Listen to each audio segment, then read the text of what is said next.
Hospedaje Puerto Victoria, un lugar de ensueño a orillas del río Paraná. Cuenta con pesca de embarcado, cabalgatas, parrillas, TV, aire acondicionado, paseos en lancha, habitaciones para 2, 4 y 6 personas. Estamos a 300 metros del casino y a 70 metros del puerto y muy cerca de las termas. Llámenos 03 436 422 010. Mensajes de texto al 03 436 15 44 30 68.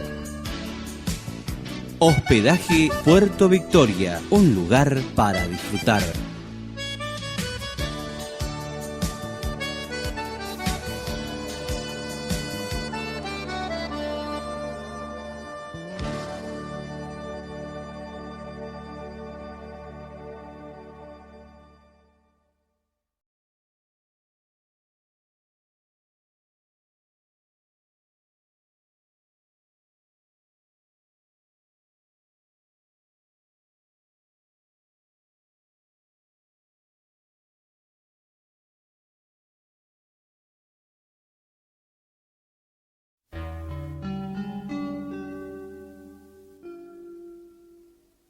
Quiero emborrachar mi corazón para olvidar un loco amor que más que amor es un sufrir.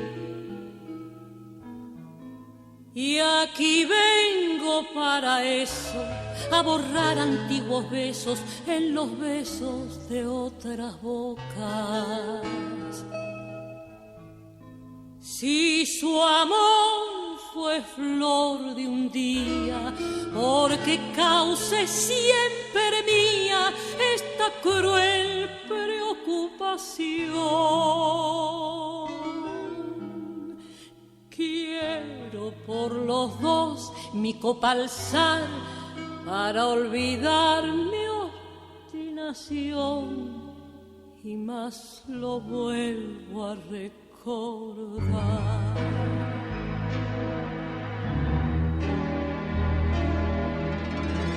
Nostalgias de escuchar su risa loca y sentir junto a mi boca como un fuego su respiración.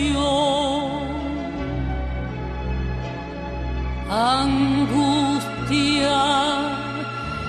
de sentirme abandonada y pensar que otra a su lado pronto, pronto le hablará de amor. Hermano, yo no quiero rebajarme, ni pedirle, ni llorarle, ni decirle que no puedo más vivir. Desde mi triste soledad veré caer las rosas muertas de mi juventud.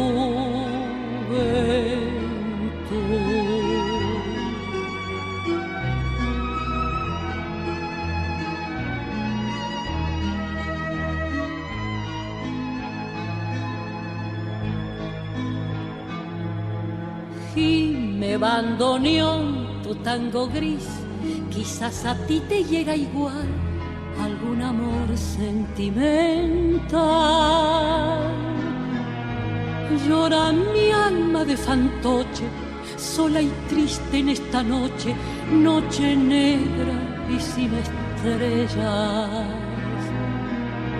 Si las copas traen consuelo, aquí estoy con mi desvelo para ahogarlo de una vez. Quiero emborrachar mi corazón para después poder brindar por los fracasos del amor. Nostalgias escuchar tu risa loca y sentir junto a mi boca como un fuego tu respiración. Angustia de sentirme abandonada y pensar que otra a tu lado pronto te hablará de amor. Hermano, yo no quiero rebajarme, ni pedirle, ni llorarle, ni decirle que no puedo más vivir. Desde mi triste soledad veré caer las rosas muertas de mi juventud.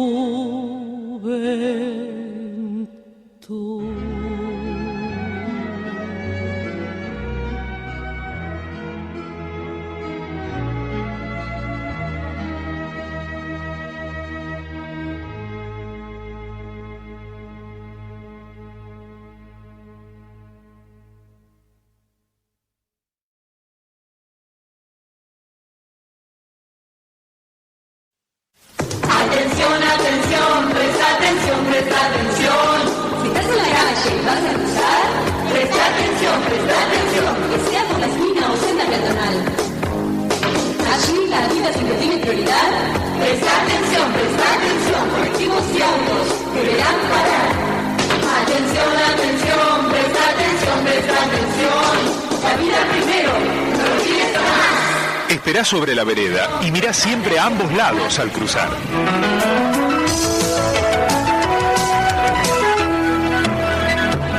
Luchemos por la vida. Teléfono 581-9773. Bueno, continuamos, segundo bloque de La Voz del Cóndor Malvinense. Les recordamos que esto se transmite por internet por www.frecuenciacondor.com.ar o bien el portal Spreaker, www.spreaker.com/show/frecuencia_cóndor. Así que pueden escucharnos por ambas vías. Bien, Horacio. Sí, Mayali, habíamos quedado pendiente del bloque anterior por concluir el tema de seguridad, inseguridad, narcotráfico, etc. Así es. Y quedó pendiente el tema, una vez más, de lo que es la radarización. Por eso decíamos que después de cuántos años de gobierno kirchnerista, recién ahora se, blanquea en la bicameral de seguridad del Congreso, en la cual fueron, habíamos dicho, la ministra de Seguridad de la Nación y el secretario de Seguridad, la señora Rodríguez y el señor Wagner, en la cual hablamos de muchas falencias, dejaron llegar la sangre al río, como este refrán realmente nunca tuvo tanta realidad, porque corrió mucha sangre y va a correr una vez que se enquistó en la sociedad argentina la forma delincuencial en todo tipo, modo y comprometida con el narcotráfico. Va a costar muchas vidas, lamentablemente, y va a costar mucho erradicarla. Entonces quedaba el tema radarización. Por enésima vez vamos a hablar un poco del tema este. Primero, en lo que habíamos dicho en el otro bloque, la desconocimiento supino que tenía la ministra, que no es porque uno está nervioso, uno tiene conocimientos a veces, por más nervioso que está, y más si es licenciada, debe haber pasado por unos cuantos exámenes en la facultad, en el secundario. ¿Y quién no se pone nervioso en un examen? Pero no invalida, no nubila el conocimiento, si todos se quedaran así en eso, Claro. no hubieran llegado... Disculpe mi ignorancia, totalmente. Hago una pregunta que sí, por ahí puede resultar hasta desubicada. ¿Qué tiene que ver ser licenciado en Ciencias Políticas con la seguridad? Porque se supone que hay una licenciatura en seguridad y hay licenciatura en seguridad y estrategia. No, y hay gente de mucho conocimiento, por eso digo... Porque en la universidad de IESE, creo que es del Ejército, se dicta una licenciatura en estrategia y seguridad. No hay... Como esa, en otros lados. Pero no sé si también otras universidades... Hay universidades privadas que la lo Universidad de también. las Fuerzas Armadas... Sí. Bueno, Sí. pero ¿sabes lo que pasa, María Delia? A veces es conveniente tener a alguien. Vos ponés a alguien de ministro o en un cargo relevante y hasta que conozca cómo funciona, cómo se maneja, y bueno, ya es otra cosa. Pasaron los meses, pasaron los años y por ahí ya ni está más. Pero es fácilmente manejable, ¿no es cierto? Sí. Por esa dependencia. Y a lo que decíamos, yo puedo admitir desconocimiento, pero justificarlo por decir que se estaba nerviosa, porque esto, repito, uno cuando va a un examen va nervioso y los pasa porque tiene la confianza propia de que estudió, de que sabe, etc. Pero vamos al caso concreto. El tema de los radares todavía sigue mucho que hablar. ¿Por qué? Porque yo comenté del año 79 aproximadamente que estando en la Fuerza Aérea Argentina me tocó intervenir en una comisión de radarización. Esta comisión, que se llamaba CISEA, que era un sistema integrado de radarización de todo el país, se hacía con el criterio, primero, no todos los radares son, digamos, útiles para todo. Esto hay que aclararlo. No todos los radares tienen el mismo alcance. Y sí todos los radares tienen algo en común, que tiene ángulos muertos, que se llama. Y si no, pregúntenle a los ingleses qué les pasó en la guerra de Malvinas con nuestros queridos camaradas y amigos que bombardearon la flota por debajo de la captación de esos radares. Una vez que conozcamos un poquito cómo funciona todo esto, los tres tipos de radares que hay, por la frecuencia, lo que se llama el rango de frecuencia que tienen, ¿no es cierto?, son de tránsito aéreo, de meteorología y de defensa.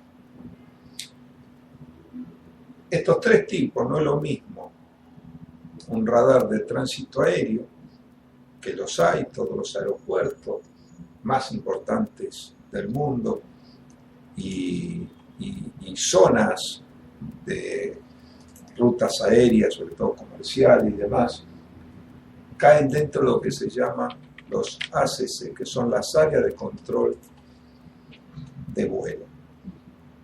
Esas áreas tienen niveles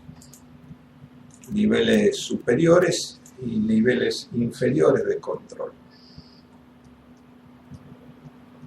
Y cada responsabilidad de cada área tiene que tener puntos de contacto con otras áreas en cuanto a garantizar la ruta de vuelo, etcétera, etcétera, los niveles de vuelo, etcétera, etcétera.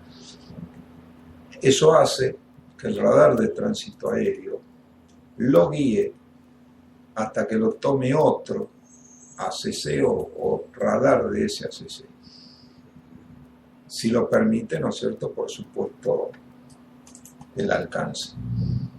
Un alcance más o menos, digamos, lograble en los radares estamos hablando de 250 millas, estamos hablando cerca de 400 kilómetros, ¿sí?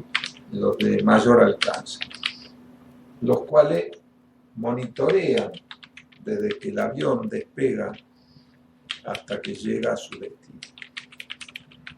El otro tipo de radares son los de meteorología, que la función es distinta, es detectar sistemas nubosos, condiciones climáticas, también con otro rango de frecuencia.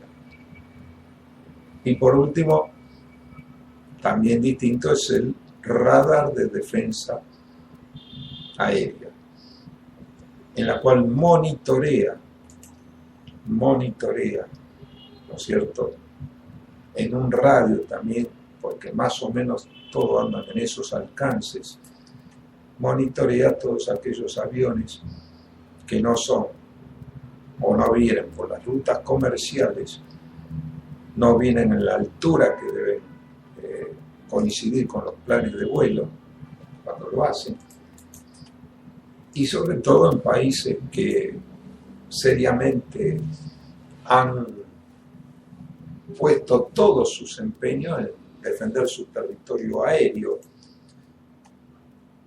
Y estos radares de defensa también pueden ser móviles, no solamente fijos.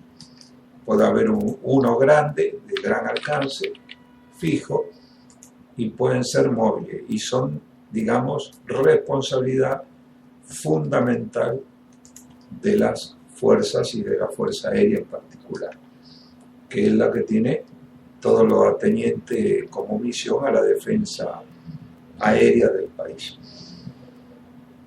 Estos radares, que repito, desde el año 79 se iba a radarizar todo el país, por eso se llamaba sistema integrado, entonces se iba a ver y se estudió, se analizó cuáles eran los más convenientes para cada tipo de función y dónde iban a estar ubicados. Cosa que no se logró,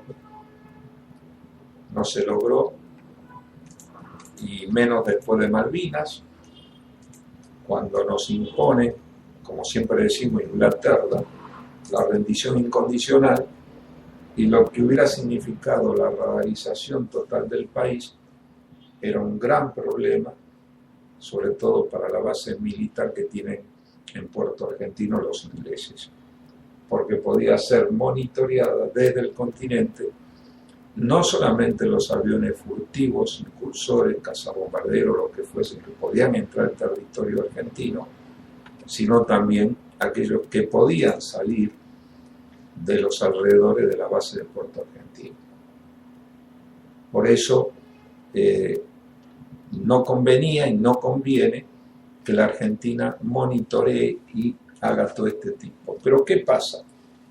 Justamente estos tipos de radares, que son los que alertan las aeronaves furtivas, coordinadas, por supuesto, todo esto, con aquellos de los ACC, como decíamos, que son las zonas de control de área, ¿no es cierto?, de un aeropuerto o de aeropuertos, están unidas, están ligadas, y tiene que haber una integración, porque un avión de mediano porte, que son normalmente lo que utiliza el narcotráfico para vulnerar las fronteras argentinas del norte, noreste, noroeste, son aviones monomotores o bimotores a lo sumo. No utilizan aviones a reacción, no utilizan helicópteros normalmente, pero sí a las famosas avionetas o, repito, aviones bimotores. Entonces no siguen patrones de vuelo ajustados a lo que todo avión, cuando sale de un aeródromo, se ajusta a un plan de vuelo. Y ese plan de vuelo es una declaración jurada. Muy pocos saben que lo que declara el piloto comandante de la aeronave, se lo toma como declaración jurada. Y si dice, yo voy a ir desde tal lugar a tal lugar, y sobre todo del exterior, fronterizos, de la zona del Paraguay, de Brasil, de Bolivia, de donde sea, tiene que hacer el plan de vuelo. Y eso se lo comunican, ¿no es cierto?, a los encargados del manejo del tránsito aéreo de las zonas donde va a realizar su vuelo. Por eso también tiene un motivo de la seguridad aérea, que ante cualquier dificultad va notificando posiciones en esos vuelos, en esas rutas, o los niveles de vuelo que se le dan. Cosa que estos furtivos aparatos que en otra época contrabandeaban, cuando yo egreso joven, oficial de la Fuerza Aérea, me acuerdo que la unidad que estaba acá en el Gran Buenos Aires tenía una comisión que se llamaba de represión del contrabando, que venía de la época de Frondizi. Por ley había creado esta comisión. Bueno, me tocó a mí, y en esa época era contrabando, y ya estaba caliente las fronteras, sobre todo el noreste, Formosa, Misiones, Chaco, Salta, por el contrabando. Cosa que después se especializaron y pasaron a la droga. Por eso, ¿cómo se los detecta? Estos radares que, si bien se compraron o se hicieron y se están fabricando, y esto la ministra desconocía por ahí de que existe el INVAP, el Instituto Nacional, ¿no es cierto?, que de Ciencias Aplicadas, que es, digamos, una joint venture, dirían ahora, o sea, una asociación entre el Estado, la provincia de Neuquén y empresas privadas, donde se desarrollan modelos de todo tipo, modelos de investigación. Y ahí se desarrolló y se están construyendo algunos radares, sobre todo de este tipo, o sea, radares móviles. ¿Por qué móviles? Porque si se ponen fijos, siempre y cuando, repito, el alcance sea necesario. Si se pone fijo en un lugar, de alguna forma, es vulnerable a la información que se conoce de dónde opera. Y muy sencillo, se alejan del radio de acción, del radar, y entran por otro lado. Para eso hay que tener un sistema de radares que se llamó, se habló, se promocionó, el famoso escudo norte, no sé si algunos se acuerdan. Cosa, claro, que requiere una seguidilla de radares en línea en la cual no quede un espacio, un intersticio donde penetran estas naves furtivas. Pero tampoco el radar es el sumo.